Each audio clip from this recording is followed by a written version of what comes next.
Welcome back to sgCarMart Reviews. Today we have the Audi e-tron.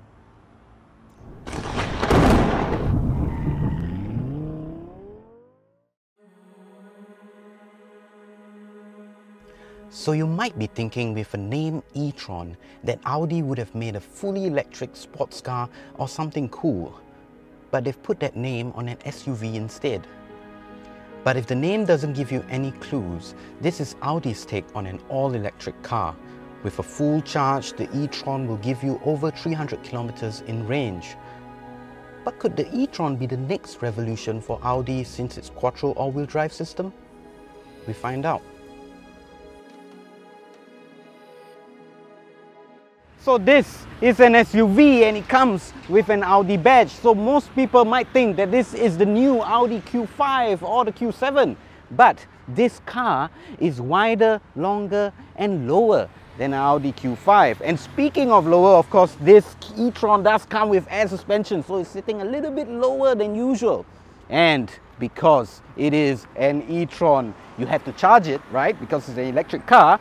But I really like this part.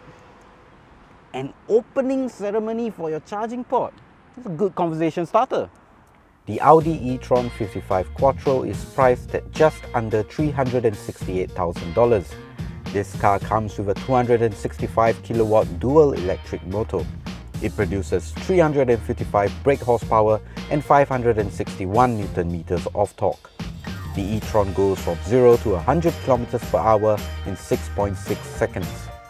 For more details on the Audi e-tron or any other car, head on to sgCarMart.com to help you make the smart choice on your next car.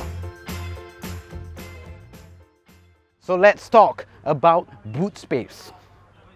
It does come with an electric tailgate, and this boot is 660 liters big. It passes the anti-trolley test without any problems and also the luggage bag test. And if you need more space, you can fold the seats from the back completely flat, making it easy for you to slide items to the back. If this space is not enough, there is another boot. Now, because the Audi e-tron is an electric car, it doesn't have an internal combustion engine. So, you do have some space up front. Well, there are some electric components over here, but this little cubby hole over here can fit, well, a couple of 1.5 liter bottles if you want to. Maybe a work bag or something. Cool stuff. Now, to the back seats. Right. Now, the front seat is set to my comfortable driving position and I'm just under 1.8 meters tall. But look at this space. Look at the legroom. There's tons of it. Headroom too. This is actually really nice. But my toes are a little bit wedged under the seat, so wiggle room is not that great. But of course, I'm just nitpicking really. If I'm seated properly, it's really not too bad. Really not too bad. And of course, you do have vents at the back for air conditioning, and here it is dual zone, by the way, at the back, so you can adjust the temperature if you want, the fan speed if you want. This is quite impressive. Let's talk about the middle seat. Well, there is still a lot of leg room. The floor is nice and low because of course you don't really need a transmission tunnel. This is an electric car, so it does very well in this area. But although my bum is nice and comfy, this back is a little bit firm. Partly because there is an armrest over here and the backing of the armrest is firm. So if you have to fit 3 people, it's fine. But if you have 2 people at the back, they'll be more than comfortable here. I'll be honest. All right, let's check out the front seats. Well, if Mercedes knows how to make an interior beautiful, well, Audi knows how to make an interior not just beautiful, but usable at the same time. When we talk about beautiful, look at this open pore wood finish. It doesn't just look good, it actually feels good. You can feel the pore. Well, you do have all these screens. Let's talk about the screen over here. This is Audi Virtual Cockpit. And of course, you've seen Audi Virtual Cockpit in all its other new cars, but here it is well adapted for the e-tron's functions. You can see the charge and also the range and all that kind of stuff, and it does have the beautiful map display, which I really like. But come over here and you notice there are two screens. One screen handles all your infotainment system features, and I think it's one of the best to use when it comes to just touching the screen. Well, if you want to access menus, you won't get all those accidental taps because this requires some resistance to work. So if you click through it, then you enter the menus. So I think this should be implemented more, to be honest. This is very useful. It avoids all the accidental touches. But if you want to customize it, also you can. You have a shortcut menu over here. Let's say you want access to navigation or perhaps your media. Just press and hold media and bring it over here, and you have a shortcut if you want to. And of course you come to the screen over here, which deals mainly with all your air conditioning features. And I'll be honest, I don't really like air conditioning features and functions on a screen because it gets a little bit finicky when you're driving and you're trying to get, you know, just simple stuff like your how fast you want your fan to be or your temperature. But here it works very well because the whole resistive thing also works. So you can either slide if you want, or you can tap if you want. Of course, it does have dual zone climate control, so you can have the temperature set to your liking. If you do want to sync everything together, all you have to do is swipe them together and it is synced. This whole area too is also nice and modern and also very usable. I do like this shifter over here, you know, having it here. It's almost like it's non-existent really. And well, here you have this void, of course, where you can put your stuff like your drinks or your barangs all over here. It looks cool and it works well too.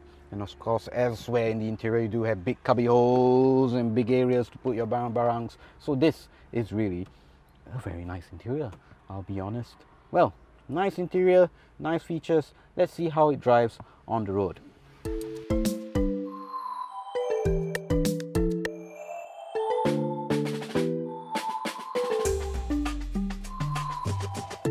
Okay, let's talk about performance. Okay, this e-tron is quick. It is quick. It's got 355 brake horsepower and 560 Newton meters of torque. Really, this car is quick. And the best part, that's not all that the two electric motors make. There is an overboost function which gives you about 400 brake horsepower and 660 odd Newton meters of torque. To be honest, the 500 is enough.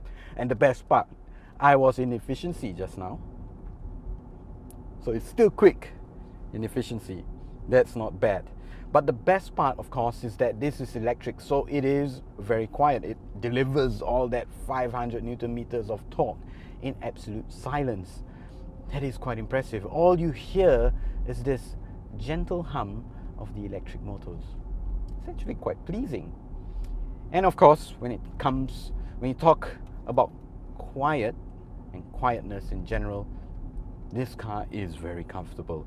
You can change the dampers to be more comfortable with the Audi Drive Select. You have an option of comfort or dynamic, which is sport. But this car is a very well engineered SUV, so it is nice and quiet on the road. And adding on to the ease of driving, of course, is how big these mirrors are and how easy it is to look out of the e-tron. So really, you don't feel like you're driving a huge SUV. It feels pretty much like driving a nice little hatchback from the driver's seat. I think that is good. All right, let's talk a little bit about handling. Okay, we got a nice fast corner over here. There we go. You see, you don't really get that much roll. And mind you, I have the suspension set into comfort, so of course the dampers are a little bit soft and more comfortable, but the car really feels like a hatchback around corners, to be honest. And that's quite impressive. Partly because most of the powertrain components of the car, like the battery and the motors, are sit very low on the car. So this e-tron actually has a very low center of gravity, which allows you to have a little bit more fun in corners, which most SUVs don't really give you. Now, that is quite cool, and you only can get something like this if the car is an electric car. But what about ride quality? Well, the Audi e-tron does have an air suspension which you can adjust. Now, I am in efficiency mode, which isn't the most comfortable setting, but this is still very comfortable. It rides so comfortably, it's so supple, you know, it just glides over ruts and bumps on the road. Let's see how it does in comfort.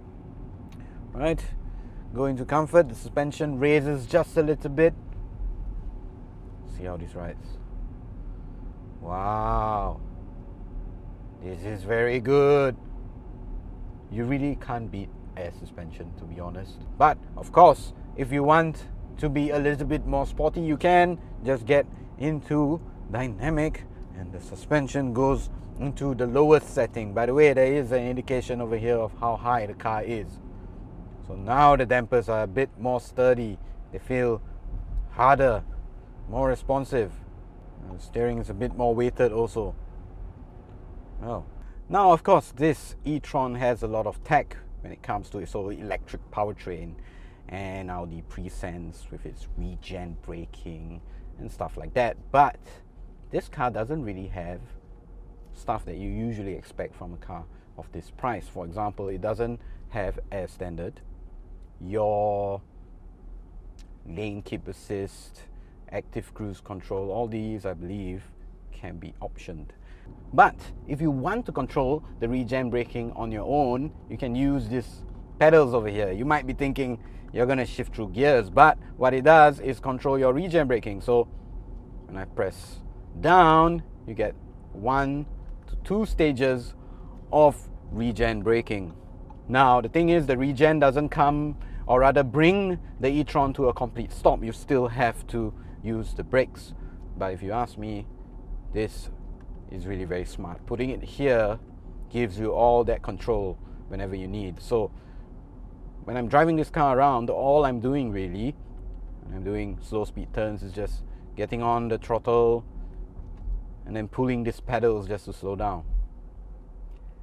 With these pedals, of course, it makes the e-tron feel very normal. It feels just like your really well engineered Audi, which is very nice. And you know, manufacturers, whenever they come up with, you know, electric cars and the like, you know, is always, you know, when it comes to the design, a bit strange sometimes. Whereas this feels like just a very well engineered car, and I think that is a very big win.